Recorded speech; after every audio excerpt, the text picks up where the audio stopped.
কিভাবে দোয়া করলে কবুল হবে? হবেই তো ইনশাআল্লাহ। যার মতো চাইলে তো আল্লাহ দিবেন।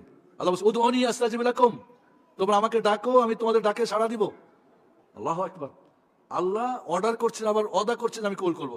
ইন্নাল্লাযীনা ইসতাকবিরু আন ইবাদাতি সায়াদখুলুনা জাহান্নামা দাখিরিন, যারা আমাকে ডাকবে না তাদের অপদস্থ করে জাহান্নামে নেব। আবার ধমকাইছেন, নির্দেশ করছেন দোয়া করো, ওয়াদা করছেন কবুল করব, আবার না করলে ধমকাইছেন শাস্তি দেব। আল্লাহু আকবার।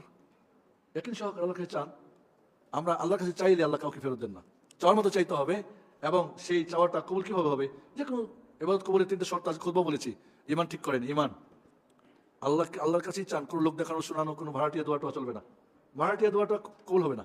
এই যে আমাদের দেশে যত মোল্লা হুজুর দিয়ে ভাড়াটিয়া দোয়া হয় বিভিন্ন মসজিদে, খানকাতে, বিভিন্ন দিনে, এতে সেই ভাড়াটিয়া দোয়া একটাও কবুল হয় না। কারণ জীবনে দেখেছেন এই দোয়া কোনদিন কবুল হয়েছে? কোনো ওয়াজ মাহফিলের দোয়া কিছু হয়েছে? এবং নবীর তরিকায় করতে হবে।